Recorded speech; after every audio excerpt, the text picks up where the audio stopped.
안녕하세요.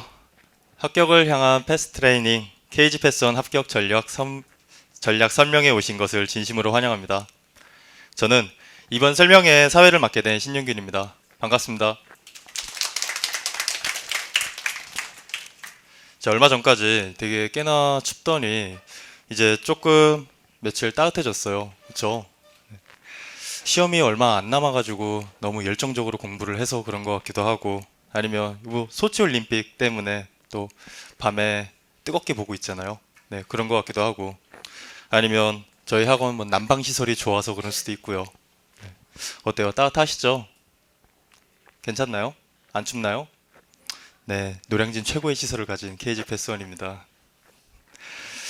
설명에 들어가기 앞서서 잠깐 이야기를 좀 하나 해드릴게요. 어떤 거냐면 이 경찰청장 이야기예요. 그분이 이렇게 신입사원에서 이제 그러니까 순경 때부터 이제 어떤 일을 이렇게 할 때 이렇게 주어진 걸 이렇게 꿈꾸듯이 일을 했었대요.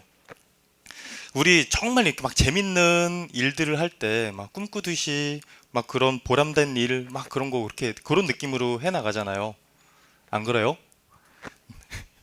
이게 막 꿈인지 현실인지 막 모르게 열심히 미친 듯이 몰두하게 되잖아요. 그렇게 일을 계속 그렇게 하셨대요.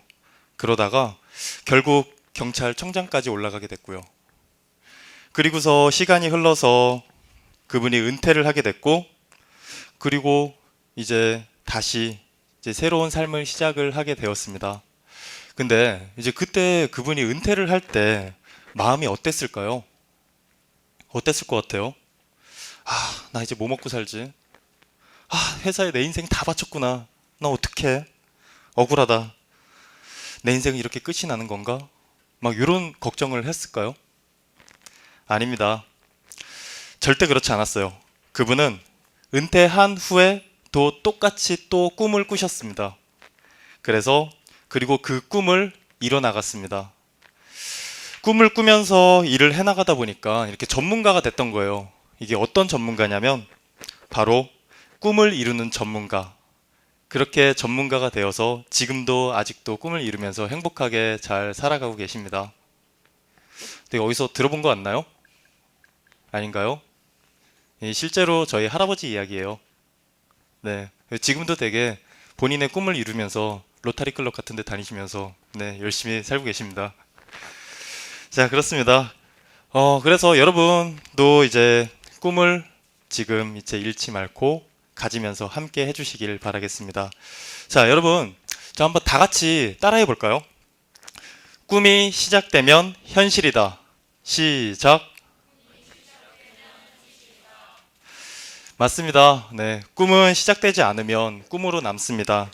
꿈이 이렇게 시작이 되잖아요. 그러면 그게 바로 현실이 됩니다. 언제까지 꿈만 꾸면서 살아갈 수는 없잖아요. 여러분들이 오신 이 설명회가 바로 꿈이 시작되는 바로 그 자리입니다. 바로 그 시작점인 거죠. 공무원이 되겠다는 꿈, 현실로 되는 자리가 바로 여기입니다. 네, 꿈을 현실로 만드세요. 그럼 우리 다시 한번 외쳐볼까요? 꿈이 시작되면 현실이다. 좋네요. 네. 꿈이 현실이 되는 KG 패스원 합격 전략 설명회를 자, 힘차게 한번 시작해 보도록 하겠습니다. 자, 이번 설명회는 이제 공무원을 준비하는 사람들이 궁금해하는 베스트 질문들로 좀 이루어졌어요. 그리고 이렇게 질문들을 좀 나눠봤습니다.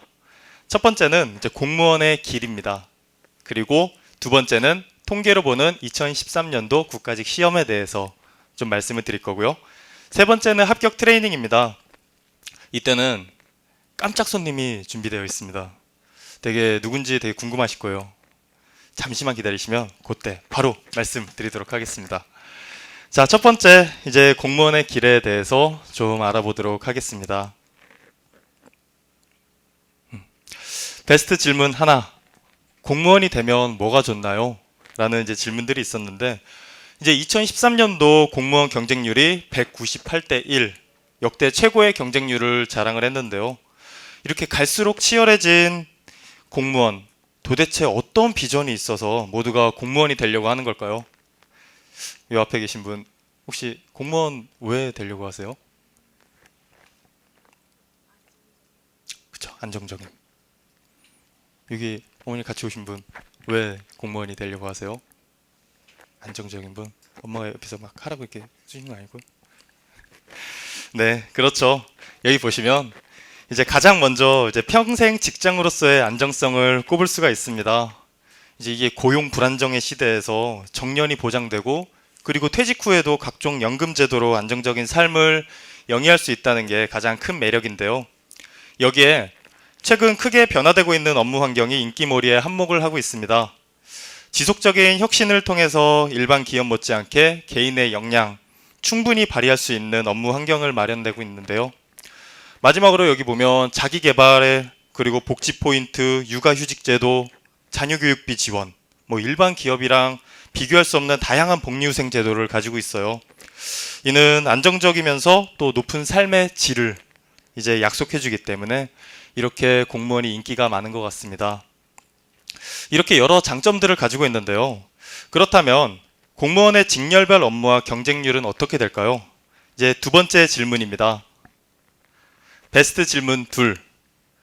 공무원 직렬별 업무와 경쟁률이 궁금해요. 공무원의 업무는 생각보다 되게 다양합니다. 이제 공무원의 업무는 업무에 따라서 크게 이렇게 행정적인 업무를 하는 행정직군, 그리고 우리 사회의 안전을 수호하는 공안직군, 그리고 전문적인 기술을 요구하는 기술직군, 총 3개의 직군으로 나눠지는데요. 이들 직군은 다시 세부적인 담당 업무로서 이렇게 직렬별로 또 이렇게 나눠져요. 그래서 총 한 132가지의 직렬이 있습니다. 진짜 많죠. 이 많은 직렬 중에서 이게 다 살펴볼 수는 없고 그 중에서 좀 이렇게 수험생들이 선호하는 직렬 몇 가지만 한번 보도록 하겠습니다. 먼저 볼 직렬은 2013년도 국가직 172대 1의 경쟁률을 기록한 일반 행정직입니다.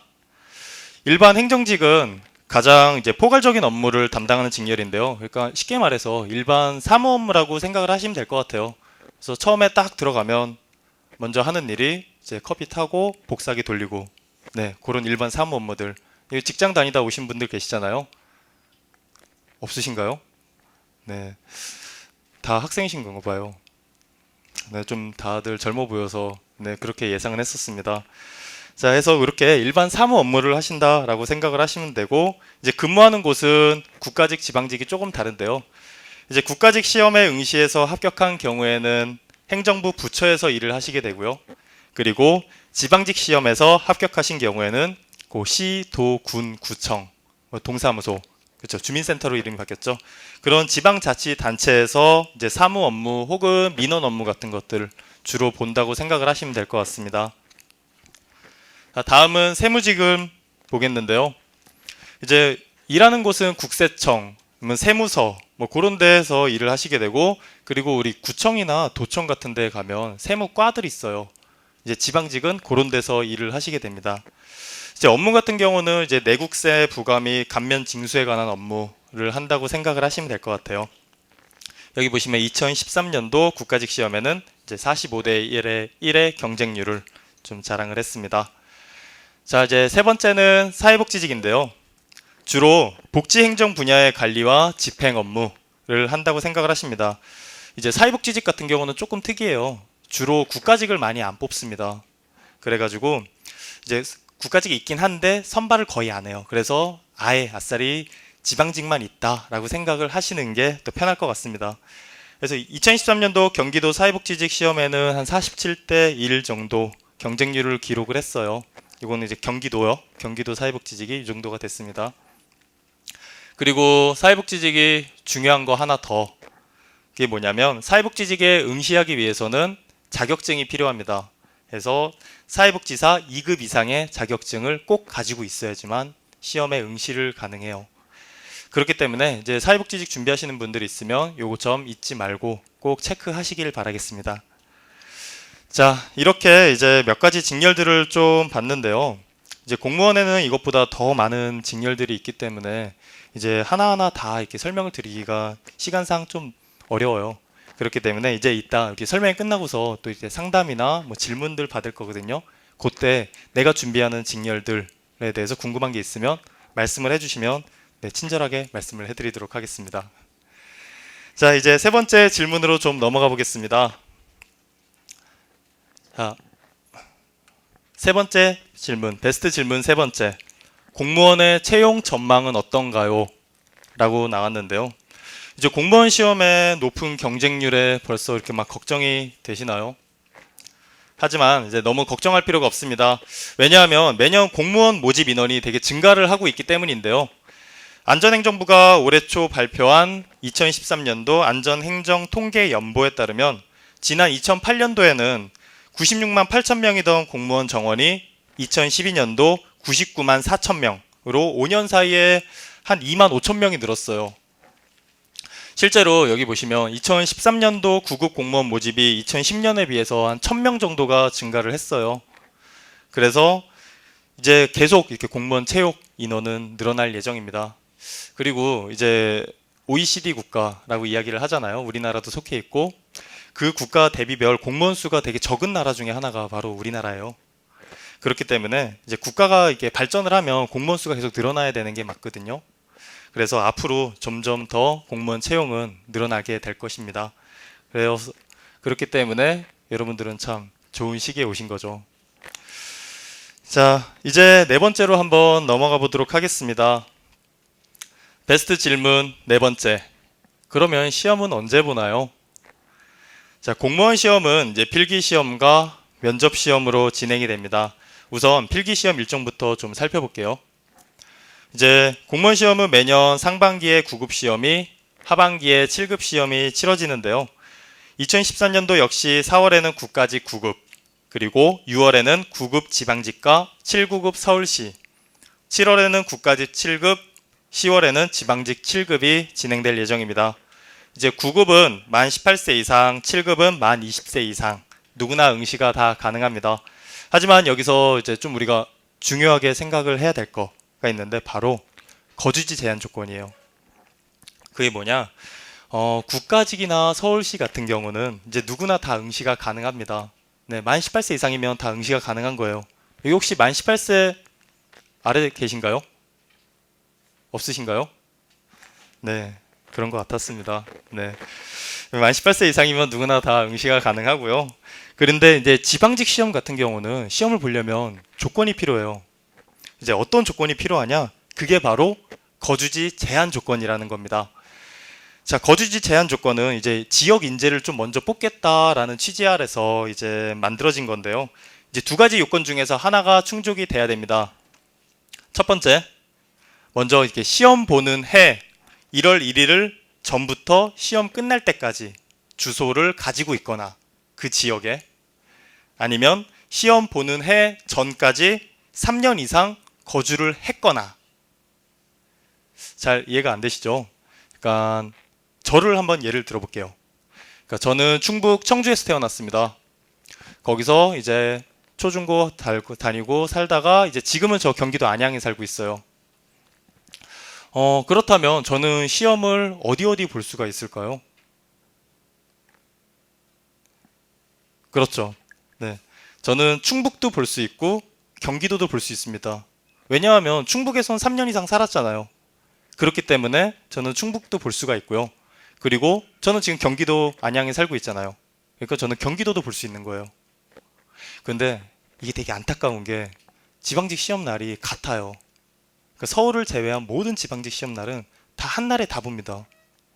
그렇죠. 그러니까 이게 선택의 폭은 되게 넓어지는데 선택은 한 번뿐이다 라고 생각을 하시면 될 것 같습니다. 마치 그런 거죠. 제가 수중에 2,700원을 딱 이렇게 가지고 가고 있어요. 근데 가다가 베스킨라빈스가 있어서 들어갔어요. 이 수많은 아이스크림 중에서 31가지 아이스크림 중에서 내가 먹을 수 있는 것들은 엄마는 외계인밖에 없는 거죠. 그렇죠. 그래서 선택의 폭은 넓어졌는데 선택은 한 번뿐이다 라는 거 좀 생각을 해주시면 되겠습니다. 그래서 한번 초본을 한번 띄워보세요. 동사무소 가서 거기에 이제 이전 주소 이력을 좀 나오게 해달라라고 하면 거기에 주소가 나오거든요. 그러니까 그걸 보시고서 내가 어디에 응시를 할 수 있는지 확인을 하시면 될 것 같습니다. 자, 그러면 이제 필기 후 면접 일정에 대해서도 좀 한번 보도록 하겠습니다. 면접은 이제 필기시험 합격자를 대상으로 진행이 되는데요. 이제 8월에는 국가직, 지방직, 9급 지방직이 이제 시험을 보고요. 이제 9월에는 9급 국가직, 10월에는 7급 국가직 면접과 7, 9급 서울시 면접이 진행이 됩니다. 그리고 11월에는 7급 지방직 면접이 진행이 되고요. 이제 면접 같은 경우는 이제 블라인드 면접으로 진행이 되고요. 그래서 공직자 뭐 이렇게 적합성을 평가하는데 주안을 두고 개별 면접으로 들어갑니다. 그래서 이전에 사전 조사서라는 거를 작성을 해서 이제 그걸 가지고서 이야기를 해요. 그래서 제가 말씀드렸죠. 블라인드 면접이기 때문에 이 사람의 뭐 전 성적이라든지 그런 것들이 아무것도 안 나와요. 그래서 오직 그 사전 조사서 그 문항들이 있거든요. 그 문항에 대해서 쓴 것들만 가지고서 얘기를 합니다. 그래서 그리고 또 이제 서울시나 인천시 같은 경우는 영어 면접과 인적성 시험이 있습니다. 영어 면접 벌써 듣기만 해도 깝깝하죠. 근데 너무 이런 거에 대해서 두려워할 필요가 없습니다. 이제 이게 영어 실력이 참 자체가 아니라 이제 발전 가능성 평가와 이제 영어 평가를 한다는 게 영어 면접의 이제 취지이기 때문입니다. 그래서 들어가서 되게 원활하게 막 원어민처럼 막 대답하고 막 그럴 필요가 없어요. 막 How are you 물어보면 I'm fine, thank you, and you 막 물어보고 뭐 그런 게 아니라 이제 2주 전에 주제를 주어져요. 한 5가지 정도 주제가 주어지고 그리고 그 2분간의 주제에 대한 발표를 하고 그리고 보충 질문 같은 것들을 조금 진행을 합니다. 아까 말씀드렸듯이 이제 걱정을 안 하셔도 되는 게 뭐냐면 이제 면접 일정이 이렇게 딱 나오잖아요. 그럼 필기자 합격생들을 대상으로 해서 저희 KG 패스원에서는 이제 면접 특강이라든지 아니면 이렇게 글을 이렇게 그 주제에 관해서 영어로 영작을 해오면 그거에 대한 첨삭 지도도 다 해드리고 있습니다. 그러니까 그런 거 다 걱정을 안 하셔도 될 것 같습니다. 자, 그리고 여기 인적성 검사가 나오는데 요거는 그냥 공직 적합성 검정을 위한 참고 자료로만 사용을 한다고 하니까 이제 부서 배치 인사 자료로 사용을 하는 겁니다. 그러니까 이게 뭐 이렇게 당락의 좌우가 되거나 그러는 건 아니니까 크게 걱정하실 필요가 없을 것 같습니다. 자, 그럼 이제 원서 접수 방법을 좀 알아보도록 할게요. 원서 접수 같은 경우는 이제 채용 공고부터 원서 접수까지는 다 인터넷으로 이루어지고 있습니다. 그래서 국가직 시험은 사이버 국가고시센터라는 데서 이제 진행을 하고요. 이제 지방직 시험은 자치단체 통합 인터넷 접수센터, 그리고 서울시는 서울시 인터넷 접수센터에서 가능합니다.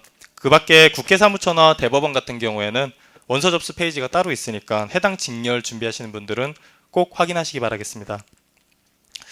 자, 이제 좀 시험에 관한 것들, 이제 기본적인 것들에 대해서 좀 알아봤는데 조금 뭐 해소가 됐나요? 안 되셨나요?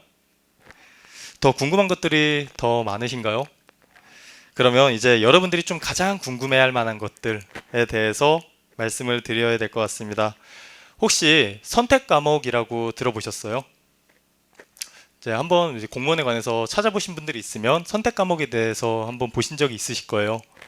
자, 2013년부터 선택 과목이 이제 들어왔는데 5번째 질문은 바로 이 과목의 선택에 관한 질문입니다. 자, 5번째 질문 보도록 하겠습니다.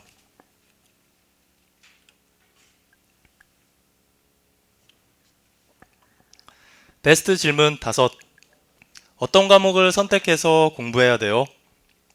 이제 공무원 필기시험은 직급과 이제 직렬에 따라서 시험 과목과 과목 수가 좀 결정이 됩니다. 그래서 이제 9급 같은 경우에는 총 5과목 100문항을 이제 100분 동안 진행을 하고요. 국어, 영어, 한국사 요게 이렇게 공통 필수 과목으로 들어가고 그리고 나머지 2과목은 직렬별로 시험 과목이 조금씩 달라지게 됩니다. 특히 이제 2013년도 고교 출신 인재들을 공직으로 이렇게 들이기 위해서 이제 일반 행정직이나 뭐 교육행정직 이렇게 행정직군에서 선택 과목으로 사회, 과학, 수학, 행정학이 새로 들어왔어요. 그래서 이제 2013년도부터 새로 도입된 선택 과목에 대해서 조금 다시 자세하게 한번 보도록 하겠습니다. 먼저 이제 측정 능력은 쭉 한번 이렇게 보시면 될 것 같고요. 이제 출제 범위에 관해서 다들 요거에 대해서 궁금해 하시는 것 같으니까 말씀을 좀 드리도록 하겠습니다. 먼저 사회입니다. 이제 사회 출제 범위는 이제 법과 정치, 경제, 사회 문화를 가지고 있습니다. 이제 즉 사회 과목 전부라고 생각을 하시면 될 것 같아요. 자, 그리고 과학은 물리 1, 화학 1, 생물 1, 지구과학 1에서 각각 5문제씩 골고루 지금 출제가 되고 있습니다. 그러니까 하나라도 빠뜨려선 안 되는 거죠. 자, 그리고 수학 같은 경우는 공통수학, 수학 1, 미적분, 통계 기초 이런 부분들이 나오는데 우리 지금 7차 교육과정 받으신 분들은 수리 영역, 나형 정도가 된다라고 생각을 하시면 될 것 같습니다. 자, 그리고 이제 행정학은 기존하고 좀 동일합니다. 자, 근데 이렇게 나왔는데 좀 의문이 생기지 않나요? 그러면 선택 과목에 따라서 이게 출제 난이도가 좀 다를 거 아니에요? 그렇죠? 그러면 상대적으로 난이도가 이렇게 높은 과목을 선택을 하면 불이익이 없을까? 나 이 선택 과목 선택해서 떨어지는 거 아니야? 막 그런 걱정이 될 수가 있어요. 그래서 도입된 게 바로 조정점수제라는 겁니다. 이게 조정점수제가 뭐냐면 착 넘기면 나오는데 공식이 나와요. 와, 엄청 길죠. 네, 조정점수라는 게 뭐냐면 해당 과목에 응시한 이제 수험생 수랑 평균 점수랑 이런 거에 따라서 실제 인정되는 점수가 다르다는 거예요. 그러니까 그런 거죠. 우리 수능 봤을 때 원점수랑 표준 편차 점수 있었잖아요.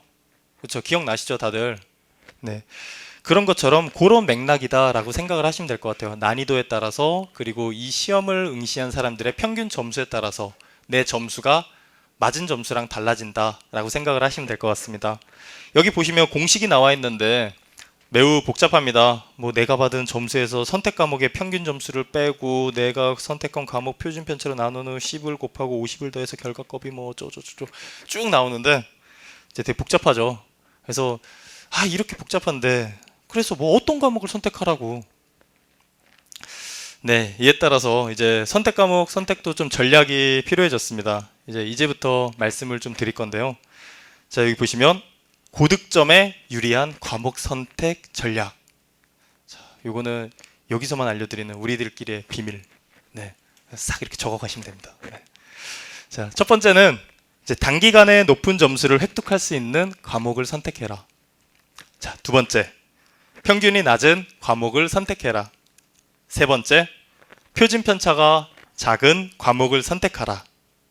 이게 고득점에 유리한 과목을 선택하는 선택 전략이 되겠습니다. 그래서 이제 요거는 사실 이제 내가 전공한 것들 그리고 내가 잘하는 거에 따라서 조금씩 달라져요. 그래서 좀 자세한 상담 같은 경우는 있다. 요거는 이제 딱 개인별로 좀 차이가 있거든요. 그래서 이제 상담을 이제 요게 끝나고 나서 상담을 할 때 그때 자세하게 좀 말씀을 드리도록 하겠습니다. 자, 이렇게 이제 공무원에 대한 기초적인 것들을 좀 다 말씀을 드렸어요. 이제 다음에 보실 것들은 2013년도 국가직 시험에 대한 통계입니다. 또 여러분들이 생각지도 못했던 충격적인 것들을 여기서 이제 다 보게 되실 거예요. 자, 한번 볼까요? 이제 6번째 질문입니다. 베스트 질문 6.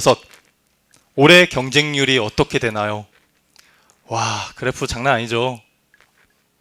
인원에 따라서 경쟁률이 조금씩 다른데 관세직이랑 세무직 같은 경우는 45대 1부터 시작을 해서 교육행정직 봐요. 가장 많은 890대 1까지. 장난이 아니죠. 엄청난 경쟁률이 나오고 있습니다. 그리고 우리가 좀 지금 일행직 준비하시는 분들이 거의 되게 많으실 것 같은데 이제 일행직을 기준으로 말씀을 드릴 거예요. 여기 일행직 기준을 한번 잘 보세요. 점수를 397대 1이라고 나와 있죠. 자, 요걸 잘 봐두고 마음속에 새겨두고 있어야 됩니다. 자, 넘어갈게요. 네. 이렇게 경쟁률이 높은데 도대체 몇 점을 맞춰야지 합격할 수 있는 건가? 그런 의문이 좀 생길 수가 있을 겁니다. 그렇죠? 안 궁금하세요? 도대체 이렇게 경쟁률이 높은데 몇 점을 맞아야 되는 거야? 도대체 몇 점을 맞아야 합격할 수 있을까? 다음 질문에서 알아보도록 하겠습니다. 자, 요게 점수입니다. 네, 베스트 질문 7. 몇 점 맞아야 합격할 수 있나요? 여기 보면 점수가 좀 이상하죠? 그렇죠? 이전에는 5과목 뭐 평균 점수로 해서 뭐 85점, 83점, 89점 막 이렇게 됐었어요. 근데 이제 2013년도에 조정 점수가 들어옴에 따라서 합격 점수가 이렇게 총점으로 나오게 되었습니다. 이게 잘 보세요.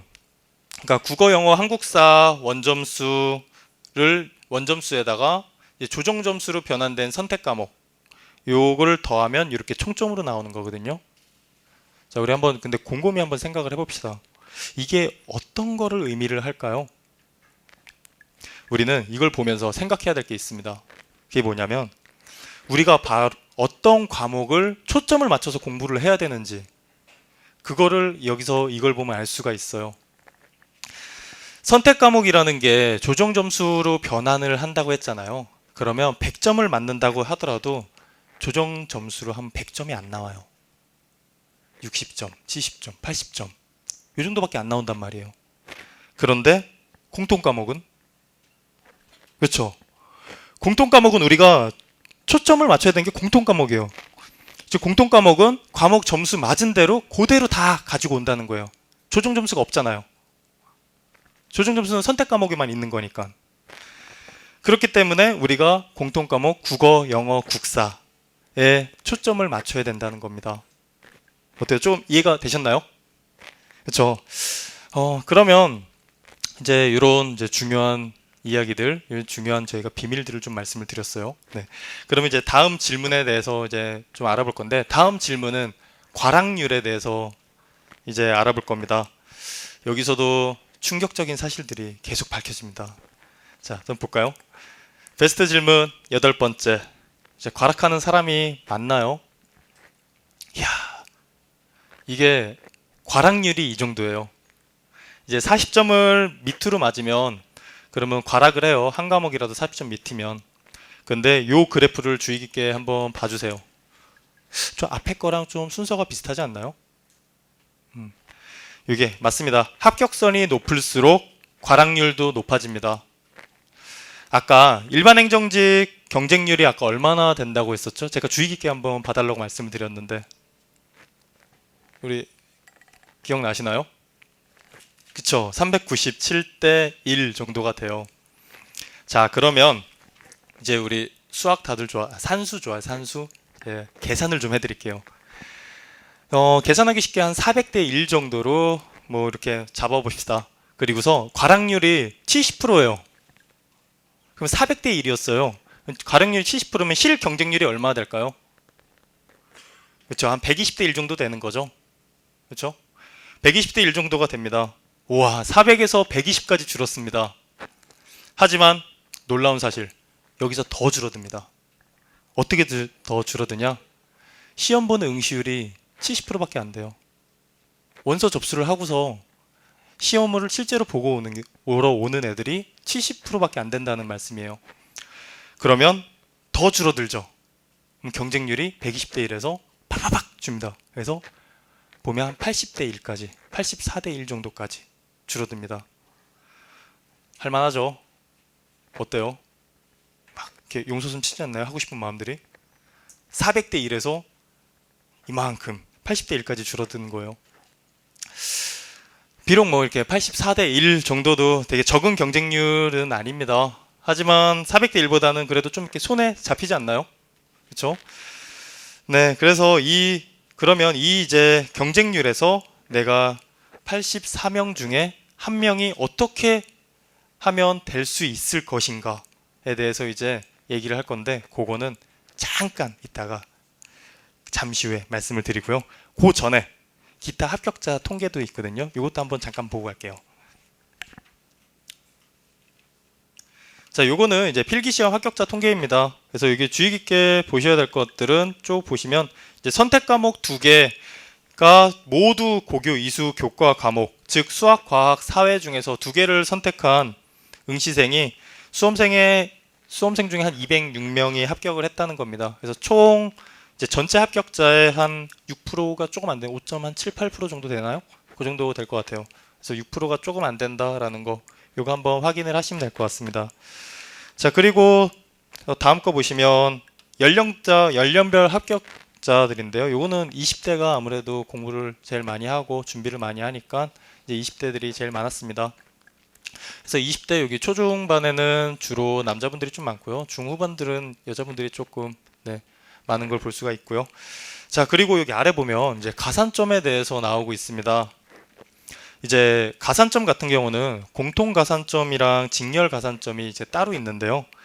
이제 직렬 가산점 같은 경우는 뭐 그런 거예요. 이제 세무사, 회계사, 변호사, 그런 거 변리사 그런 굵직한 자격증을 가지고 있으면 점수를 5점을 받습니다.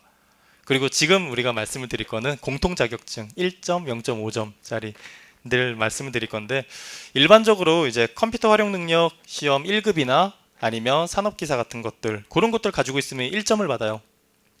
그런데 이제 컴활 2급이나 이제 워드 1급 같은 자격증을 가지면 0.5점을 받습니다. 네, 아까 그 총점 받잖아요. 거기다 추가가 되는 거예요. 1점, 0.5점. 이렇게 근데 이제 이런 걸 보면 좀 그런 생각이 들어요. 이런 자격증들이 꼭 필요한 걸까? 그렇죠? 지금 자격증 없는 분들 많으시죠? 꼭 필요한 걸까요? 자, 결론부터 말씀을 드릴게요. 시간이 여유가 있는 분들은 따놓으세요. 따놓으시면 좋습니다. 왜 그러냐면 이제 선택 과목으로 들어오면서부터 1점이 되게 아쉽게 됐어요. 그렇기 때문에 이제 자격증을 가지고 있으면 되게 좋습니다. 하지만 이제 그런 것도 좀 생각을 해보셔야 됩니다. 이제 자격증 가지고 계신 분들 아시겠지만 이제 자격증 따는데 컴활 1급 같은 경우 따는데 한 3개월 걸려요. 컴활 1급 가지고 계신 분 계시나요? 산업기사나? 아무도 없으신가요? 네, 제가 공부해봤는데요. 한 3개월 정도 걸리더라고요. 네. 그래서 이 3개월을 투자할 시간이 어디에 있을까라는 것도 한번 우리가 고민을 해봐야 될 부분입니다. 네, 그렇기 때문에 이제 자격증 같은 경우는 네, 한 번 더 고민을 해보셔야 될 부분이라고 말씀을 드리고 싶습니다. 그리고 예전에 2008년도에는 이제 이런 자격증을 가지고 있으면 3점을 받았었어요. 근데 이제 이게 그때는 이제 그러니까 무조건 땄어야 됐죠. 그렇죠? 3점이니까. 근데 이제 자격증을 가지고 있는 비율이 그때 98%였습니다. 근데 이게 지금 1점으로 변경이 됐잖아요. 그리고 나서 이에 따라서 자격증을 가지고 있는 비율이 여기 나오는 것처럼 70% 미만대로 떨어지고 있습니다. 그래서 요거는 한번 참고를 해서 네, 생각을 해보시는 것도 좋겠습니다.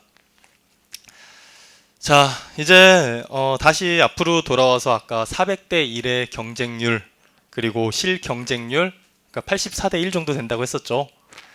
이런 상황 안에서 우리가 어떻게 공부를 해야지 공무원이 될 수 있을까에 대해서 좀 말씀을 드리려고 하는데 막연히 그냥 공부만 시작하면 다 합격을 할 수 있을까요? 지금 바로 당장 이제 짐 싸고 가가지고 독서실 가서 끊고 이제 책 사서 열심히 읽으면 공무원 합격할 수 있을까요?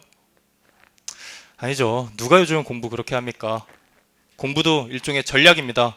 네, 우리는 전략적으로 공부를 해야 돼요. 그래서 누구보다 빠르게, 누구보다 더 쉽게 합격의 문을 두드릴 수 있습니다. 지금부터 이제 그 전략에 대해서 말씀을 드리려고 합니다. 자, 여러분들이 이제 마지막 질문을 할 겁니다. 어떻게 해야 합격할 수 있나요?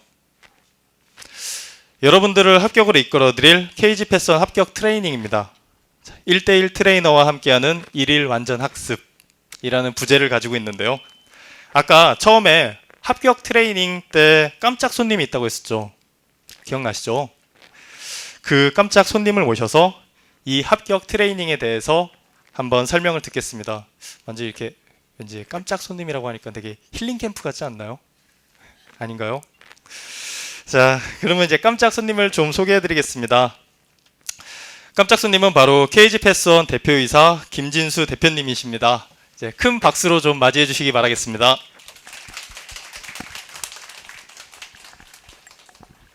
네, 안녕하세요. 실망하셨죠? 제가 오늘 좀 나와 설명을 좀 드리려고 했던 것들은 제가 뭐 조금 더 자세히 설명을 드리려고 하는 것들은 여기 이제 온 지가 한 이제 9개월쯤 됩니다. 9개월 정도 돼서 이제 제 프로필 좀 먼저 설명을 좀 드릴까요? 저는 이제 원래 전공으로는 전기공학을 전공했었고요. 그 다음에 이제 교육학으로 편입해서 교육학 학사를 하고 그 다음에 이제 석사까지 교육학을 했고요. 제가 교육학 석사할 때는 제가 93년도에 돌아보니까 93년도에 제가 써둔 논문이 학습 전략에 대한 논문이었어요. 왜 교육학을 갔느냐? 제가 쭉 전기공학 공부를 하다 보니까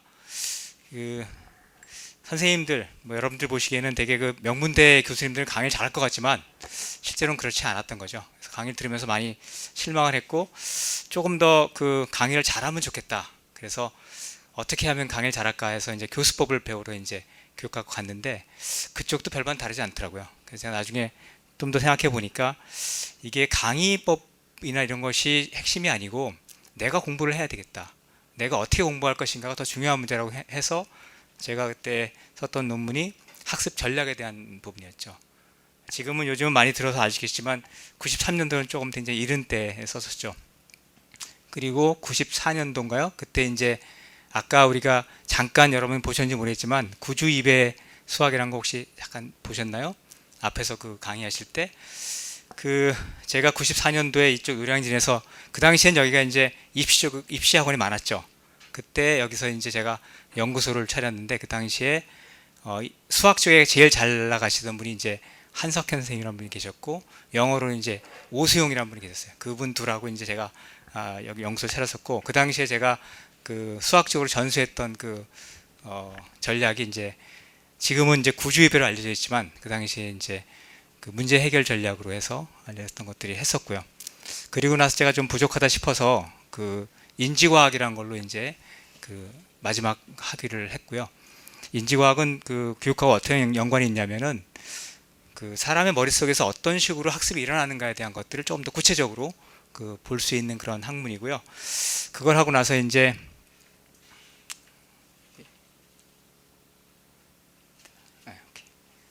제 프로필 보면서 하면 더 좋겠네요. 그걸 하고 나서 이제 제가 배웠던 것들은 사람들이 그 외부의 자극들, 뭐 공부하는 것들을 어떻게 머릿속으로 프로세싱하고 어떻게 기억하는지 이런 것들을 좀 공부했었고, 그리고 바로 어떻게 제가 교육 쪽으로 오고 싶었는데 못 오고 좀 돌았죠. 그 야후 코리아에 2000년대에 들어가서 한 9년 정도 일을 했고요. 그 다음에 지금 뒤에 보시는 분들은 아마 점진적으로 아마 교육에 가까운 것들로 가시는 거 볼 수 있을 거예요. 아마 예스24 책을 파는 회사죠. 맥그로힐이라는 데는 여러분 들어보신 분 있을지 모르겠는데 미국에서 가장 큰 그 교과서를 만드는 회사예요.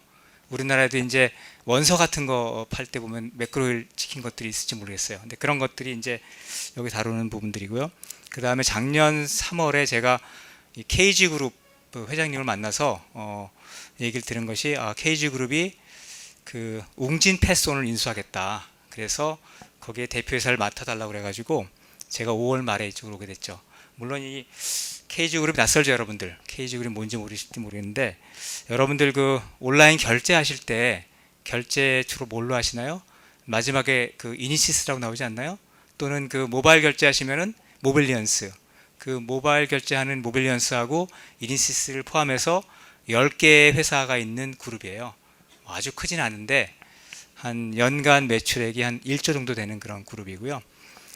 거기서 작년에 여기 인수해서 제가 이제 5월 말에 오게 됐고요. 지금 이제 한 9개월 됐죠. 제가 와서 쭉 지켜보면서 느낀 건 뭐냐면 학원들이 되게 많잖아요, 주변에 공만 학원들이. 그리고 여러 가지 얘기들을 많이 하고 있는데 과연 실제로 학생들한테 도움이 되는, 수험생에 도움이 되는 그런 어떤 관리라든가 이런 게 정말 그 말대로 되고 있는지 이런 것들을 좀 돌아봤는데 많이 부족하다는 생각이 좀 들더라고요. 그래서 올해부터는 제가 그동안 좀 만들었던 여러 가지 시스템하고 또 교육학이나 인지과학을 공부하면서 느꼈던 걸 결합해서 우리가 할 수 있는 부분에 대해서 먼저 시작을 하자. 지금 3월에 하려고 하는 그런 패스트 트레이닝 반은 상당히 여러 가지 고민들의 결과이고 이렇게 돼야지만 우리가 수험생들이 제대로 학습을 할 수 있겠다라는 것들을 이제 생각하면서 만든 그 결과물입니다. 그래서 좀 자세히 설명을 드리면 여기 숫자 보이시나요? 100, 393이라고 되어 있는데 혹시 이 숫자가 뭔지 아시겠어요? 아까 393은 나왔었죠? 일반 행정직에서 커트라인이 393.54였잖아요. 그죠? 그거였고 100은 뭐냐면 여러분들이 공무원 시험을 보려고 하면 100문제를 100분 안에 풀어야 되죠. 그죠? 근데 일반적으로 우리가 수학 문제 같은 경우 보면은 한 문제 푸는데 1분 안에 풀 수 있나요? 영어 같은 경우 지문이 있잖아요. 국어도 마찬가지고. 그래서 그냥 열심히 공부해서 되는 문제가 아니고 저걸 갖다가 좀 더 전략적으로, 그러니까 영어나 뭐 예를 들면 국어 같은 경우에는 시간 안배를 좀 더 하고 나머지 과목은 덜 해야 되는 부분이 있죠. 근데 내가 문제 풀 때 그 한 문제에 몇 초에 푸는지 알 수 있나요? 모르죠. 그래서 지금 저희가 지금 만들고 있는 것이 그 문제당의 그 시간이 얼마큼 걸리는지를 체크할 수 있는 그런 시스템도 만들고 있고요. 그런 부분들을 이제 그 실제 현장에 적용하려고 준비하고 있고요. 그리고 무조건 열심히만 공부하면 되느냐? 그렇지는 않을 것 같아요. 근데 제가 봤을 때 안타까웠던 건 뭐냐면 많은 사람들이 뭐에 제일 중심을 두냐면 강의 수강을 뭘 할 것인가에 대해서 고민을 되게 많이 하시더라고요. 그리고 또 하나는 강의 수강이란 것도 강의에 대해서 100% 이해할 수 있느냐? 이제 그런 부분들도 좀 고민해 봐야 되는데 그 많은 부분에서 보면은 제대로 내가 모르는 것들을 질문하기도 어렵고 또 처음 강의를 듣다 보면은 사전 지식이 있어야 저걸 이해하잖아요. 그런 부분이 부족한 부분도 있고 이런 것들에 대한 대비가 안 되는 경우가 많다는 거죠. 그냥 단순하게 어떤 선생님이 잘 가르친다 그런 소문을 듣고 그 강의를 듣는 거죠. 그래서 실패할 확률이 높다는 게 하나고요. 그 다음에 이제 보면은 다른 학원들 이렇게 쭉 돌아보니까 뭘 해준다고 많이 하는데 그 내용이 뭐냐? 그 내용을 보면은 다음 날 이제 뭐 1시간 반 정도 일찍 와서 그 전날 배운 거를 이제 복습해 주겠다. 이런 것들이라든가 또는 그 테스트를 뭐 그날이든 다음 날이든 뭐 쪽지 시험이든 이런 걸 봐 가지고 테스트 해 주겠다. 이렇게 얘기하는데 개인 복습을 하면은 그 복습한 거가 다 머릿속에 들어가는지를 확인하냐 이거죠. 확인하지 않으면 그것이 제대로 그 되지 않은 그런 복습일 수 있고요. 테스트의 경우에도 만약에 문제 틀렸어요. 틀린 거에 대해서 그러면 완벽하게 다시 그거를 알 수 있게 도와주느냐 그런 것들이 있는지 한번 여러분들 생각해 보실 필요가 있을 것 같아요. 그리고 다음날 한다는 게 어떤 의미가 있느냐 제가 이걸 좀 보여드릴게요. 먼저 이거부터 먼저 설명을 드릴게요. 여러분들이 많이 아까 얘기했지만은 그 수업을 잘 들으면 내가 좋겠다라고 이제 생각하는데 이건 제가 만든 게 아니에요. 이건 미국에 있는 그 교육하시는 학자들이 만든 건데 강의를 들어서 머리에 남길 수 있는 게 어느 정도가 되느냐? 강의만 들으면 5%만 머리에 남는다는 거예요. 그렇죠? 여기 제일 아래에 있는 건 뭐예요? 다른 사람을 가르칠 때 90% 정도의 내용이 머리에 남는다는 거죠. 무슨 얘기를 하고 싶은 거냐면은 여러분이 단순하게 강의만 들어가지고 그 공부를 하려고 하면은 실패할 수 있다는 거예요. 이 아래쪽 내려갈수록 어때요? 강의 그 내용이 점점 액티브한 거죠. 내가 강의를 듣는 것보다는 내가 책을 읽어가면서 하는 것이 훨씬 낫고 그거보다는 좀 더 오디오 비주얼 어떤 자료를 갖다가 보면서 하는 게 낫고 그거보다는 데몬스트레이션 어떤 그런 실제 어떤 그 어떤 행동하는 거 데모를 보면서 하는 게 낫고 그거보다는 다른 사람들과 토론하면서 하는 게 낫고 그거보다는 내가 실제로 해보는 게 낫고 이런 것들이 훨씬 더 중요하다는 거죠. 그래서 일단은 강의 자체에만 너무 의존하지 말았으면 좋겠다는 걸 이제 설명하기 위해서 이 장표를 잠깐 보여드렸고요. 또 한 가지는 여러분들 보신 분도 있겠지만은 그 에빙하우스라는 사람이 망각에 대한 연구를 했었어요. 기억에 대한 연구는 최초의 연구였는데 자, 사람들이 어떤 걸 배우고 났을 때 100% 알고 있는 것 같죠. 하지만 빠른 속도로 그 내용들이 없어진다는 거죠. 하루가 지나면 66%가 없어진다는 것들을 이제 알게 된. 물론 이거는 전체의 평균에 대한 얘기지만은 일반적으로 봤을 때 여러분들 회상해 보시면 아실 거예요. 전날 여러분이 했던 것들을 얼마나 기억하는지 아니면 전날 들었던 강의를 얼마나 기억하는지. 아까 제가 앞에서 얘기할 때 다음날 한다는 것이 문제가 있다는 거죠. 다음날 하면 이미 다 잊어먹었잖아요. 거의 한 66% 잊어먹었는데 잊어먹은 걸 가지고 다시 복습해 분들 좀 늦는다는 거죠. 가능하면 바로 그날 배운 거를 그날 복습해야지만 그 기억이 훨씬 더 유지될 가능성이 높아진다는 거죠. 그래서 당일 학습을 해야 된다는 것을 얘기하고 있는 거고요. 또 한 가지는 우리가 그 공부를 한다는 걸 조금 더 우리가 좀 세분화해서 바라보게 되면은 우리의 눈이라든가 귀로 어떤 정보가 들어오죠. 공부한 내용들이 들어온 것 중에서 다 선택하지 못하죠.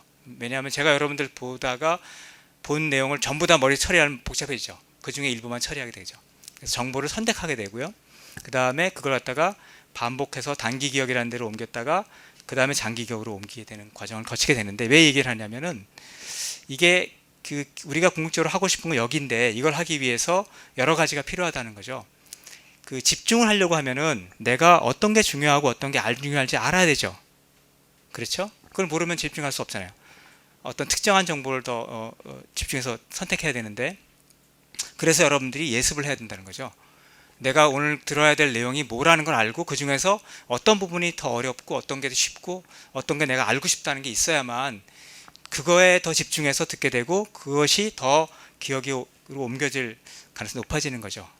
그리고 그 다음에 어떤 내용들은 이해를 통해서 하든 아니면 반복해서 암기하든 그런 것을 해줌으로써 이제 장기 기억화 될 수 있는데, 이런 부분들에 대해서 이제 조금 하나하나 다 우리가 좀 더 이해하면 할수록 조금 더 그 학습의 효율이 높아질 수 있다는 걸 얘기하는 거고요.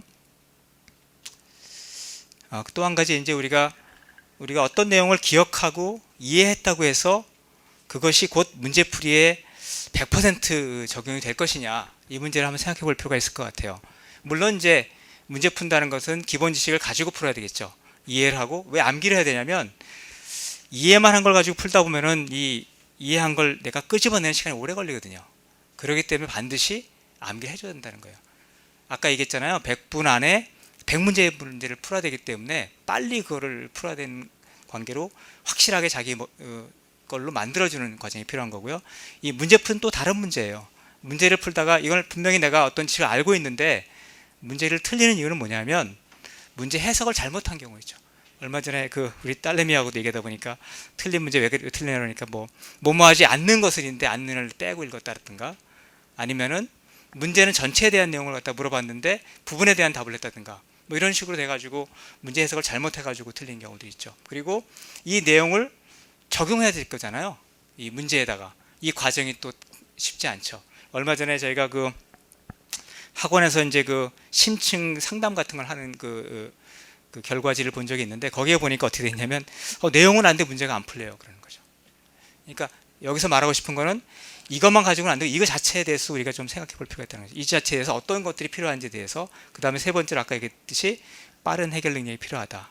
그래서 저희 지금 이제 테스트 할 때 뭘 지금 해보려고 하냐면은 문제를 푸는 시간들, 내가 이 문제를 풀고 다음 문제를 풀기까지 얼마나 걸렸는지를 갖다가 체크해 보려는 거죠. 많은 사람들이 그냥 뭐라고 얘기하냐면은 20문제를 한 10분에 풀어야 돼요, 이렇게 얘기하는데 어떻게 내가 알아요 10분에 푸는지를? 모르죠. 그걸 정확하게 우리가 한 문제 풀 때마다 푼 시간 얼마인지를 갖다가 기록해서 그걸 보여줘야 되는데 여러분들 의식할 수 없죠. 사람의 능력으로는. 그래서 이제 여기에는 이제 기술이 들어가서 그 기술을 가지고 각 문제를 푼 것들에 대해서 문제는 얼마가 걸렸는지를 보고, 문제를 맞은 것과 틀린 것이 있고 맞은 문제 중에도 시간이 오버한 문제가 있잖아요. 그런 문제는 다시 봐야 되죠.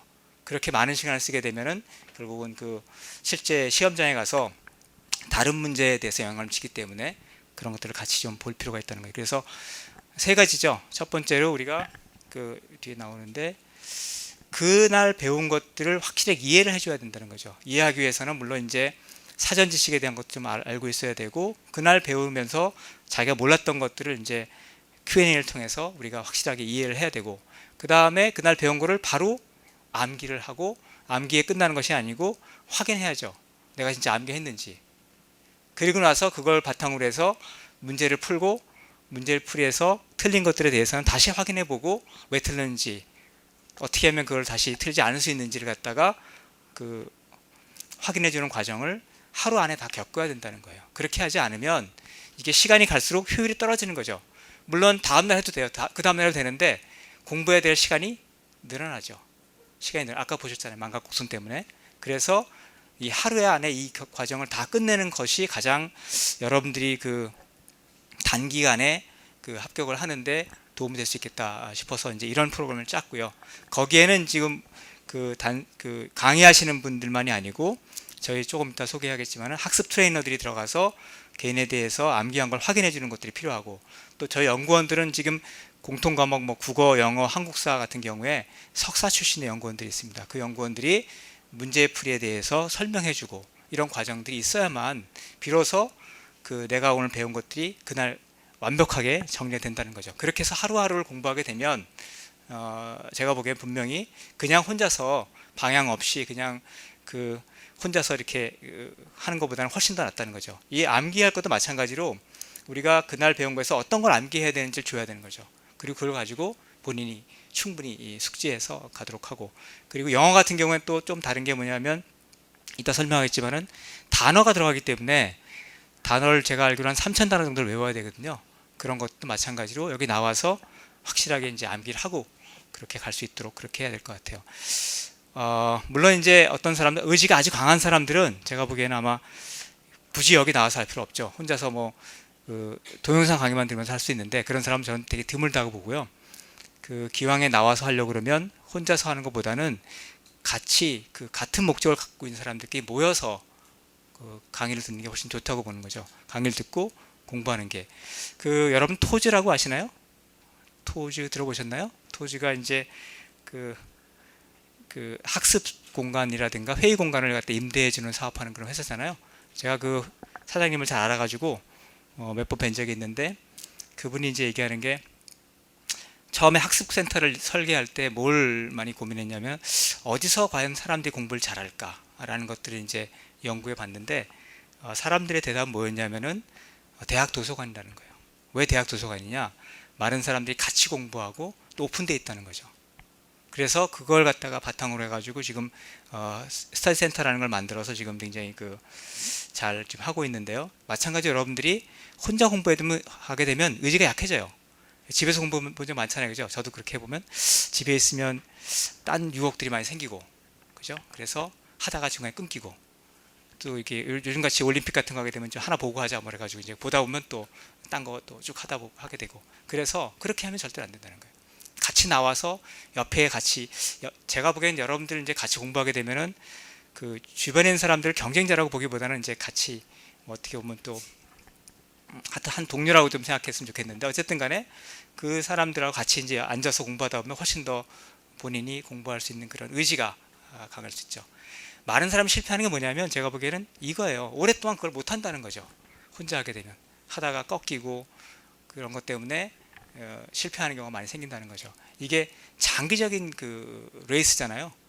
하루아침에 끝나는 것이 아니라 1년 동안 끌어야 돼요, 여러분들.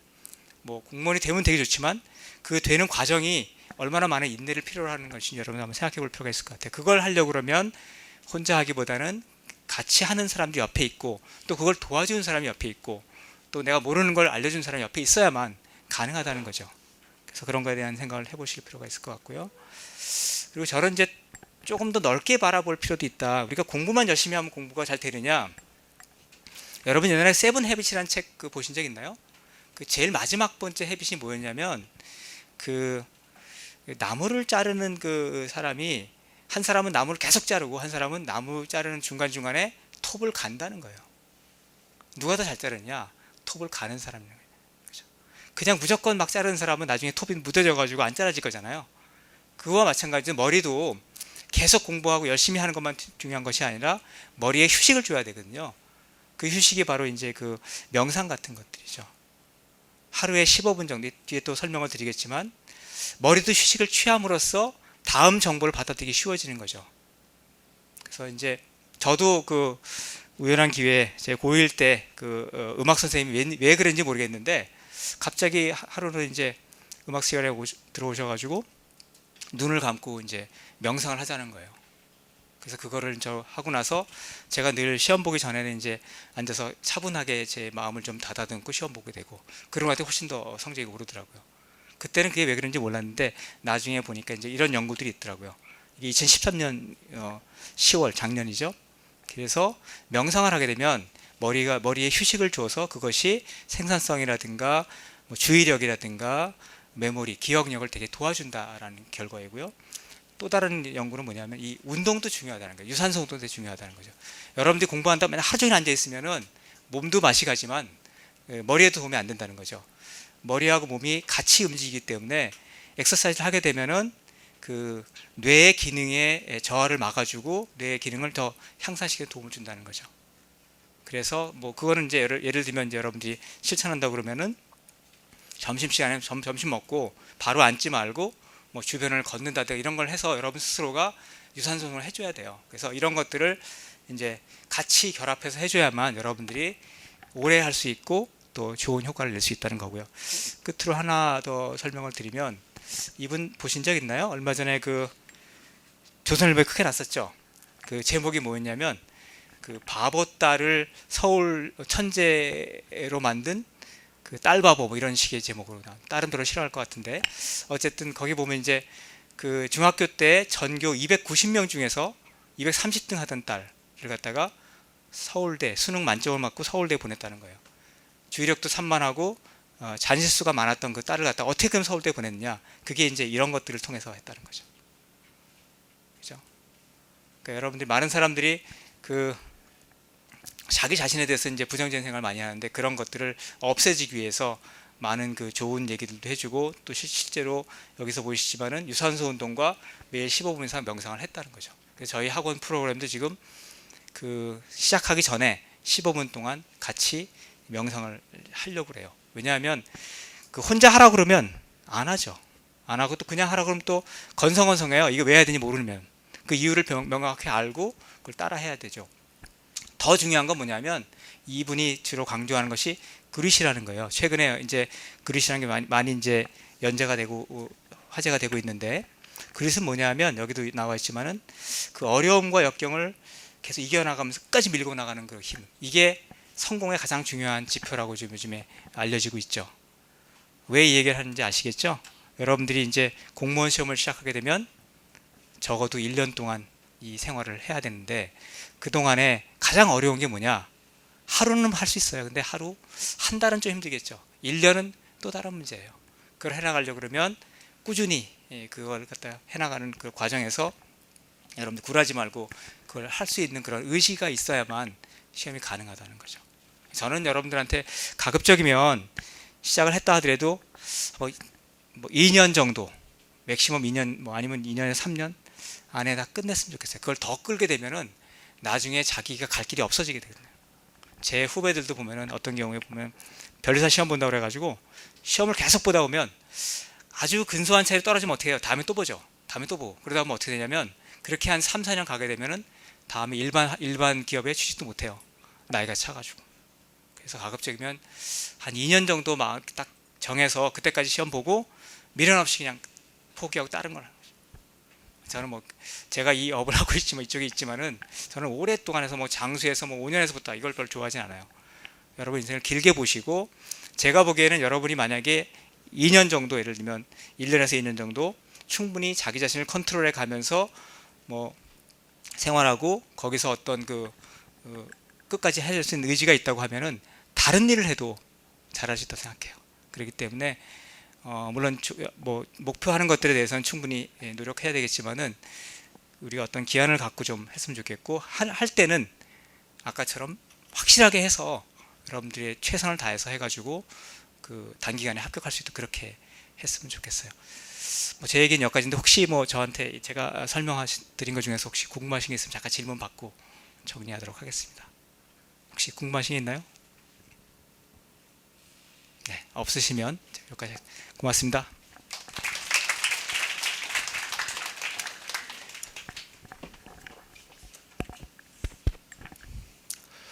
네, 어떠셨나요? 장난 아니죠. 막 이렇게 수험생들을 위한 철저하고 계획적이고 이게 과학적인 시스템, 막 보고만 있어도 되게 성적이 오르는 것 같지 않습니까? 이렇게 대표님까지 이렇게 올라와서 직접 이야기하는 설명해 보셨어요? 못 보셨죠? 네, 그렇습니다. KG 패서는 이렇게 말단 사원부터 대표이사까지 여러분들의 꿈을 실현해주기 위해서 모두 힘을 쓰고 있는 회사입니다. 여기 보시면 이제 좀 더 제가 보충 설명을 좀 해드려야 될 것 같아요. 오늘 배운 거 아까 망각곡선에 나온 것처럼 오늘 다 해야지만 기억이 됩니다. 그래서 저희가 합격 트레이닝 반이라는 걸 만들었습니다. 그래서 이제 1대1로 밀착 마크를 해가지고 직접 그날 배운 거를 그날 다 소화할 수 있게끔 하는 과정입니다. 그래서 합격 트레이닝은 이제 오전 수업 후에 그날 배운 것들을 그날에 다 학습을 할 수 있게끔 하는 신개념 시스템인데요. 이제 마인드 트레이닝을부터 시작을 해가지고 그날에 배운 것들을 그날에 국어, 영어, 한국사 이렇게 전문 연구원들이 함께 학습하고 질문하는 과정들이 나와 있습니다. 이제 그뿐만 아니라 이제 주간 테스트나 아니면 종강 테스트를 통해 가지고 끊임없이 성적 관리들을 계속 진행을 해드리고 있고요. 그리고 전문 트레이너들이 1대1로 밀착 마크를 해서 수강생들의 수험 생활까지 계속 케어를 해드리고 있습니다. 자, 어때요? 우리 이제 헬스장 가면 PT 있다고 하잖아요. 개인 트레이닝. 마찬가지입니다. 여러분 한 사람만의 개인 트레이너들이 다 붙는 거예요. 그래서 그 개인 트레이너가 한 명이냐? 아닙니다. 연구원과 전문 수험 트레이너가 다 여러분들 옆에서 밀착 마크를 해서 그렇게 여러분들을 합격까지 이끌어 드리는 거죠. 어때요? 솔깃하지 않나요? 네. 그러면 이제 여기 먼저 좀 연구원들을 모시고서 이에 관한 이야기들을 잠깐 들어보도록 하겠습니다. 일단 큰 박수로 연구원들을 좀 맞아주시기 바라겠습니다.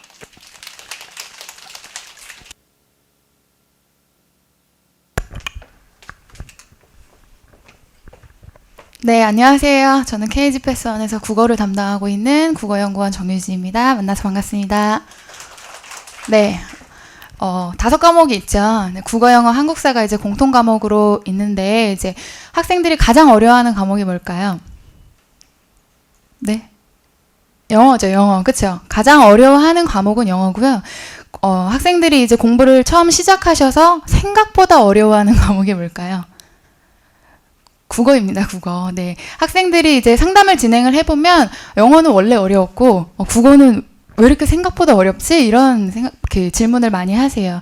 그러니까 저희가 중고등학교 때, 초등학교 때부터 계속 국어, 저희는 심지어 한국인이잖아요. 그런데도 이 국어를 공부를 할 때마다 학생들이 도대체 어떻게 공부를 해야 합니까? 라고 가장 많이 질문을 해주시거든요.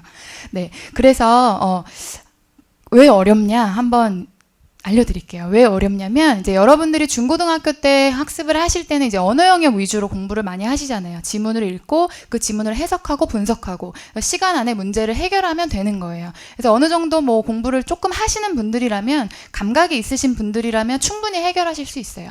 근데 이 국어 같은 이 공무원 국어는 아까 몇 분의 몇 문제죠? 100분의 100문제죠. 1분 안에 다 해결을 해야 돼요. 그렇기 때문에 출제진들도 문제를 출제할 때 학생들이 어려워한다는 걸 다 알아요. 그래서 이 문제를 그 시간 안에 풀 수 있는 문제들로 출제를 하는 거죠. 시간 안에 풀려면 다 알고 있어야 돼요. 다 알고 있어야 된다는 건 암기를 다 하고 있어야 된다는 얘기죠. 그렇기 때문에 이제 학생들이 처음 들어와서 암기할 분량이 너무 많습니다. 이걸 다 외워야 하나요? 가장 많이 하시는 질문이에요. 그래서 여러분들이 종합반 2달을 들으시면서 내가 도대체 무엇을 외워야 되지? 교재가 1200페이지씩 막 돼요. 그러면 내가 여기서 어떤 걸 외워야 되지? 전혀 모르세요. 그래서 종합반 끝나고 저희가 상담을 1대1로 진행을 하다 보면 가장 많이 하시는 질문이 도대체 어떻게 공부해야 되죠? 분명히 2달 동안 수업을 들으셨는데도 어떻게 공부해야 될지 모르는 상황에 직면하시게 되는 거죠. 그래서 저희가 지금까지 쭉 설명을 드린 대로 그날 배운 내용은 좀 그날 확인하시고 가실 수 있도록 도와드리려고 해요. 그래서 저희 여러분들이 2시부터 6시까지 한 공간 안에서 공부하시는 동안 국어, 영어, 한국사 연구원이 옆에 붙어서 저희가 다른 데 가지 않고 여러분 옆에서 질문하시는 내용들 다 받아들이고 어떻게 공부하셔야 되는지 안내해드리고 이 부분은 이렇게 암기하세요. 이 부분은 그냥 일단 지금은 넘어가세요. 이런 식으로 가이드를 해드릴 거예요. 그렇기 때문에 여러분들이 2달 동안 나 혼자 공부하는 것 같다라는 마음은 드시지 않도록 저희가 옆에서 계속해서 노력을 할 테니까요. 여러분들이 이제 지금 공부하시기로 마음을 먹으셨다면 좀 더 효율적으로 시작하셨으면 좋겠어요. 2달 동안 여러분들이 공부하시는 동안 어려워하는 일들을 좀 같이 나누면서 저희의 도움을 받으셔서 좀 효율적으로 학습하셔야 이 1년이 편하다는 거를 좀 말씀드리고 싶고요. 그래서 여러분들이 감안하셔서 공부를 시작하셨으면 좋겠습니다. 네, 다음 영어 과목에 대해서 설명을 드릴게요.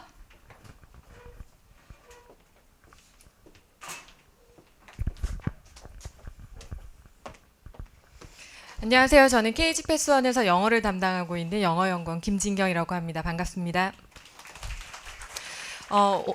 지금 앞서 국어연구원 분께서 합격 트레이닝 프로그램이 어떤 건지에 대해서 대략적으로 설명을 드려서요. 저는 또 반복적으로 설명드리면 여러분들 되게 지루하시잖아요. 그래서 그거에 대해서 설명은 안 하고 제대로 된 학습 방법을 선택해서 공부를 하는 게 얼마나 중요한 건지에 대해서 영어 과목과 관련해서 설명을 드리도록 하겠습니다.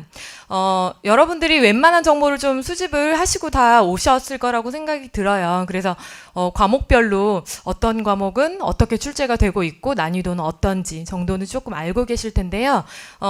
가장 어려운 과목이 뭐라고요? 네, 영어. 과반수 이상이 다 영어라고 대답을 하세요. 사실 영어 때문에요. 그 수험 기간이 길어질 수도 있고 짧아질 수도 있습니다. 사실 우리가 생각해 보면 학창 시절 때부터 영어 공부해 왔죠. 거의 요즘에는 이제 초등학교 때부터 영어를 공부하고 있는데 저 때만 해도 이제 중학교 때부터 공부를 했거든요. 그래도 뭐 6년, 저는 이제 대학교까지 갔으니까 뭐 이제 10년 이상이라고 할 수 있는데 대부분의 분들이 10년 정도 영어 공부를 하는데 10년을 공부한 영어도 안 되는데 내가 어떻게 1년 안에 이 어려운 영어를 공부를 해서 합격점까지 올릴 수가 있지라고 많이들 고민을 하시는데요. 그때 우리가 학창 시절에 공부하는 영어와 그 다음에 공무원 수업 영어는 좀 공부하는 방법에서 많이 차이가 납니다. 그래서 여러분들이 제대로 된 학습 방법만 처음에 택하신다면 길어지지 않아요. 저 같은 경우에는 이제 저희 학원에서 주로 하는 일이 학습 지원입니다. 큰 맥락에서 보면 학습 지원인데요. 좀 세부적으로 보면 이제 학습 그 상담 해드리고요. 그리고 컨텐츠 제공을 해드리고 관리도 해드리고 여러 가지 것들을 하는데 저희가 이제 종합반 수강생분들을 대상으로 매번 학습 상담을 진행을 해드려요. 그룹으로도 해드리고 이제 1대1로도 해드리는데요. 그때 질문을 받으면 아까 전에 이제 대표님이 잠깐 말씀을 하셨었는데 가장 많이 나오면서 끊이지 않고 나오는 질문이 저는 내용을 이해를 했는데 왜 문제가 안 풀리죠? 라는 질문이에요. 그 질문은 빠지지 않고 항상 나오는 질문입니다. 근데 그 부분은 내가 무엇을 들었는지, 무엇을 공부했는지는 모든 분들이 다 똑같아요. 뭐 하다못해 저희 학원이 아니라 다른 학원에서 공부를 하신 분들도 어차피 공부하시는 거는 똑같은데 어떤 분은 더 잘하고 어떤 분은 문제를 풀면 되게 안 풀리고 이 차이는 강의나 뭐 교재나 이런 거의 차이가 아닙니다. 학습 방법의 차이이고요.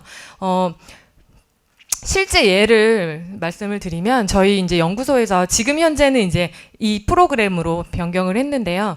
예전에 저희는 이제 각 과목별로 일종의 과외 같은 스터디를 진행을 했었어요. 그때는 이제 인원 각 과목별로 한 6명에서 많으면 8명 정도로 이제 선발을 해서 저희가 진행을 했습니다. 그래서 저도 이제 영어를 진행을 했는데요.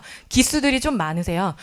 제가 관리해드렸던 학생분들 중에서 제일 빨리 합격하셨던 분이 7개월 만에 합격을 하셨던 분이에요. 근데 제가 영어를 관리를 해드렸으니까 당연히 영어가 좀 많이 딸리시는 분들을 제가 뽑아서 관리를 해드렸겠죠. 근데 그분이 처음에 이제 저 스터디에 들어오셔서 독해도 잘 안 풀리고 문법은 당연히 안 풀리고 그렇게 이제 말씀을 많이 하시고 고민도 되게 많이 하셨는데 그때 이제 제가 학습 내용 부분에서도 많이 도움을 드렸지만 이렇게 공부를 하시고 지금 이제 종합반이 끝나셨으니까 문법은 어떻게 그리고 독해는 어떻게 공부를 하시라고 제가 많이 지도를 해드렸어요. 그래서 그렇게 이제 제가 2달 정도를 관리를 해드리고 난 다음에 한 3달 뒤에 합격했다고 연락이 왔었어요. 그래서 지금도 이제 가끔씩 카톡에서 좀 안부 문자 보내고 그러거든요.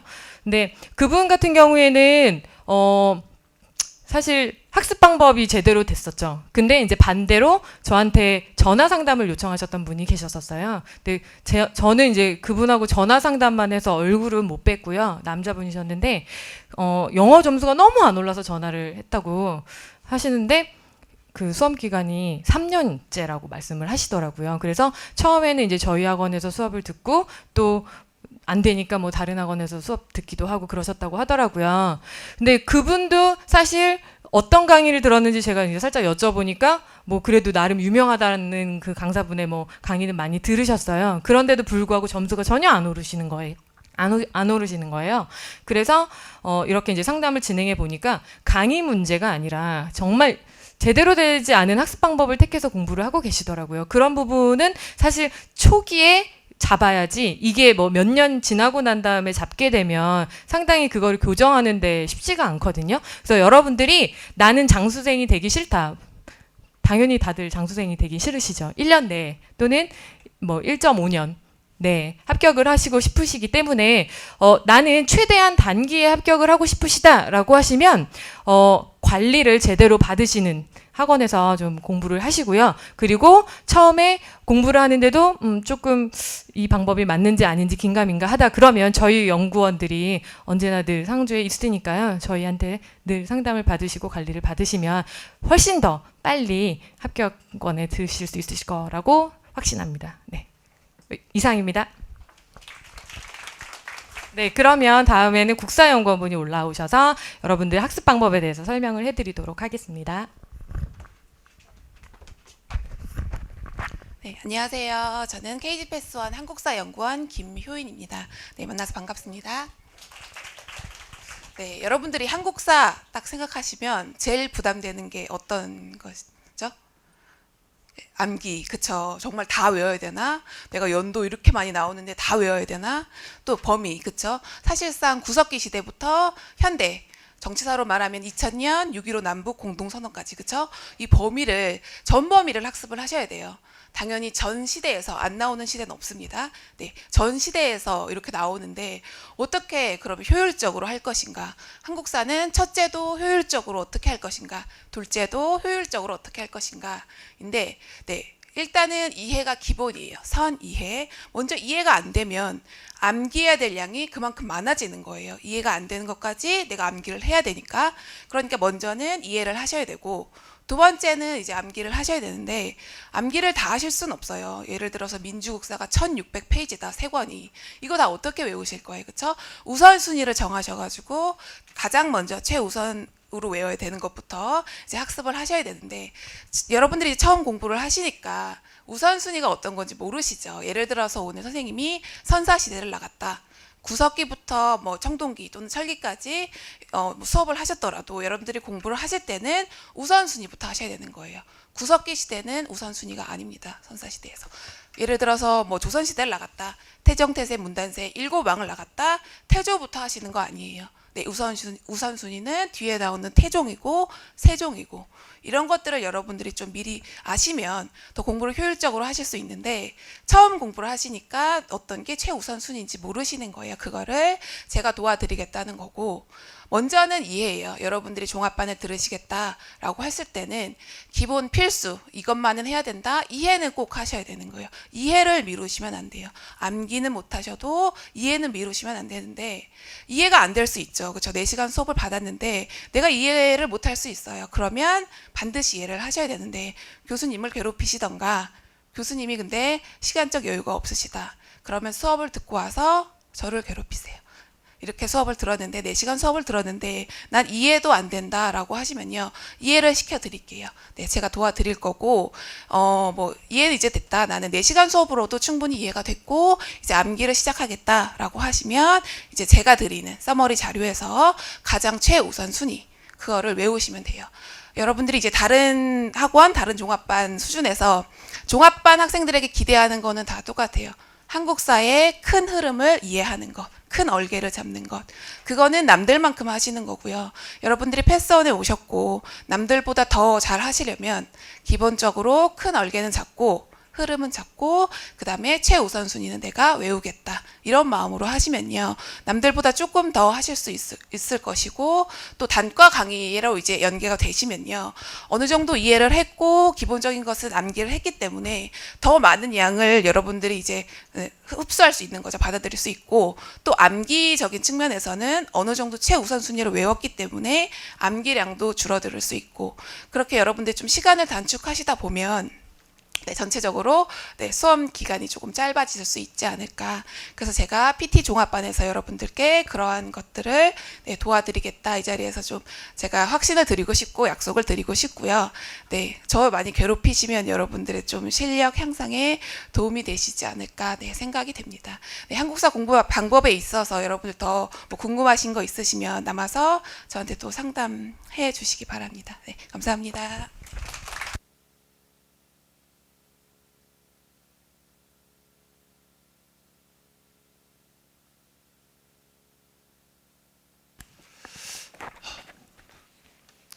다들 미인이시죠? 네, 남자분들 훅 땡기지 않으십니까? 네, 그렇습니다. 되게 든든하지 않아요? 막 다들 그런 이야기 되게 많이 들어봤을 거예요. 종합반 때 수업을 듣고서 교수님한테 막 이렇게 질문을 하려면 줄이 저만큼 쫙 서 있어요. 질문 못하는 건가? 질문도 없고 피드백도 힘든데 어떻게 종합반을 하지? 뭐 그런 거. 근데 저희 KG 패스원에선 그런 모든 것들이 다 해결이 되는 거잖아요. 언제든지 궁금한 것들이 있으면 연구원들을 통해 가지고 물어보고. 자, 그뿐만이 아닙니다. 이게 수험 생활을 하다 보면 이제 몸이 조금 수험 생활에 적응이 되면 이제 슬슬 그런 것들이 와요. 소위 얘기하는 멘붕이죠. 나는 누구인가? 여긴 어디지? 나 지금 뭐 하고 있는 거지? 그런 것들이 올게 됩니다. 그럴 때 이제 이런 수업뿐만 아니라 이제 이런 생활 면에서, 그리고 앞으로 스케줄은 어떻게 짜지? 뭐 그런 것들, 그리고 내 성적 관리는 어떻게 하지? 상담은 뭐 이런 것들에 대해서, 모든 생활 전반적인 것들에 대해서 여러분들을 케어해 줄 수 있는 트레이너들이 다 한 사람씩 붙습니다. 자, 이제 여러분들 합격할 때까지 수험 생활의 전반적인 케어를 해드릴 이제 4명의 트레이너들을 한번 모셔보도록 하겠습니다. 저희 KG 패스원에서 가장 예쁘고 잘생기고 훈훈하고 성격 좋으신 분들을 대국민 오디션을 통해 가지고 뽑아왔습니다. 자, 한 분 한 분 소개하겠습니다. 네, 앞으로 나와주시면 박수 부탁드리겠습니다.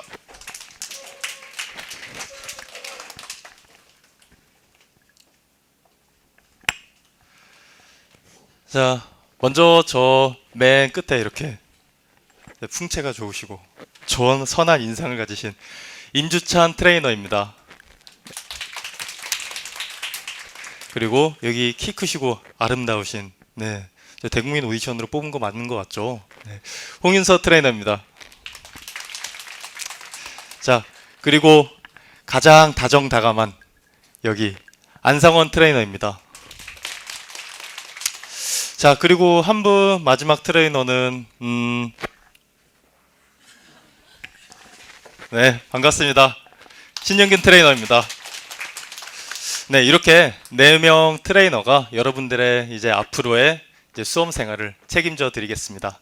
네, 다시 한번 잘 부탁드리겠습니다.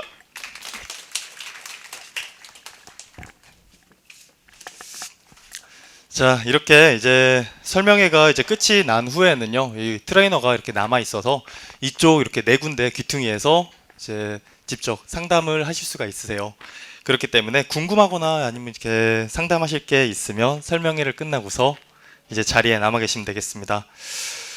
이제 좀 이제 질문들을 아까 이제 다 봤습니다. 다 봤는데 이제 여기 보시면 여기 나오네요. 패스원 최고의 시설. 제가 아까 말씀드렸던 노량진 최고의 시설 KG 패스원. 되게 카페 같죠? 야, 얼찌나 편한지 여기 보시면 누워서 자고 있습니다. 엎드려서. 보이시나요? 네, 얼마나 편안하고 안락한지 아시겠죠? 어제 너무 공부를 늦게까지 했나 봅니다. 그래서 3층에 이렇게 있습니다. 한번 보세요. 올라가셔서 한번, 아, 여기 시설이 이렇고 환경이 이렇구나. 그거 되게 중요하니까요. 그런 것도 한번 보시면 될 것 같습니다. 자, 이제 어느덧 마칠 시간이 됐는데요. 이렇게 베스트 질문으로 꾸며진 설명회를 가져봤는데 어떠셨나요? 괜찮으셨나요? 네. 궁금했던 것들이 좀 해소가 많이 되셨어요? 공부를 하고 싶은 열정이 막 이렇게 마음속으로 무럭무럭 샘솟지 않으셨어요? 제 목소리 엄청 졸렸죠? 안 졸렸나요? 제 별명이 프린입니다. 프린. 프린 아세요? 포켓몬스터 보셨어요? 다들 포켓몬스터 세대가 아닌가요? 포켓몬스터 보면 이렇게 동글동글하고 이렇게 안경 낀, 노래 부르면 다 재우는, 네, 그게 제 별명이었습니다. 네, 그래도 되게 힘들었을 텐데 끝까지 들어주셔서 대단히 감사드리고요. 그리고 마지막으로 이제 마치기 전에 제가 그냥 한 말씀 드리고 싶은 게 있어요. 그게 어떤 거냐면, 요즘 이제 종합반 친구들한테 어떤 이야기를 해줄까, 단과반 애들한테는 어떤 말을 해줄까라고 이렇게 되게 고민을 많이 해봅니다. 그래서 이제 이런 고민들을 하면서 합격생들이 쓴 합격 수기들을 되게 읽어보고 있는데요. 그 합격생들한테 되게 공통점이 있더라고요. 어떤 것 같아요? 무엇일 것 같아요? 합격생들의 공통점. 공부를 잘했다? 뭐 빠르게 붙었다? 그런 거 아닙니다. 바로 스토리를 가지고 있다는 거예요. 이게 10명의 합격자면 10명의 합격자 모두가, 100명이면 100명 모두가 스토리를 가지고 있다는 게 바로 공통점이었습니다. 공부를 시작하게 된 계기, 그리고 순조로웠던 수험 생활, 슬럼프, 그리고 그거에 대한 극복, 합격까지, 그렇게 막 울고 웃는 개인 사정들이 다, 개인 스토리들이 다 있더라고요. 그리고 이렇게 책을 읽어보다 보니까 이 사람들이, 이 스토리를 가진 사람들이 가지고 있었던 덕목이 있었어요. 공통적인 한 가지의 덕목이 있었습니다. 그게 뭐냐면 바로 성실함입니다. 되게 흔하죠. 그리고 실제로 1차 합격을 하고 나서 2차 면접 때 가면 이제 면접관들이 여러분들한테 질문을 합니다. 면접자들한테 당신이 가진 가장 강점은 무엇입니까? 라고 물어봐요. 그러면 면접자들이 막 이렇게 딱 긴장해가지고 얘기를 하죠. 제가 가진 가장 강점은 성실함입니다. 라고 대답을 합니다. 거의 대부분이 다 이 대답을 해요. 하나같이 짠 것처럼. 근데 이게 거짓말이 아니에요. 정말 그렇습니다. 1년, 1년 반, 2년 이렇게 아침부터 저녁까지 공부를 하는 삶이 그렇게 만만하지는 않을 것 같습니다. 공무원은 성실한 사람만이 가지고 가는 선물이라고 저는 생각을 하고 있어요. 그렇기 때문에 여러분들 모두 성실하셔야 됩니다. 다들 이렇게 성실할 준비가 되어 있으신가요? 대답이 없으시네요. 준비가 되어 있으신가요? 네, 모두가 성실을 바탕으로 각자의 스토리를 좀 만들어 가셨으면 좋겠습니다. 이제 내년 면접 때 면접관들이 여러분들한테 질문을 하겠죠.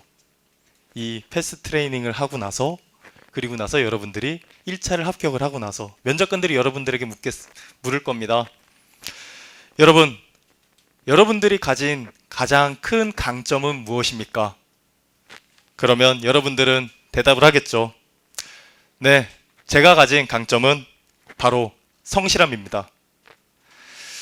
꿈이 현실이 되는 오늘 이후부터 여러분들이 만들어가는 스토리를 저는 듣고 싶습니다. 이곳 KG 패스원에서 여러분들과 함께 합격 스토리를 만들어가고 싶습니다.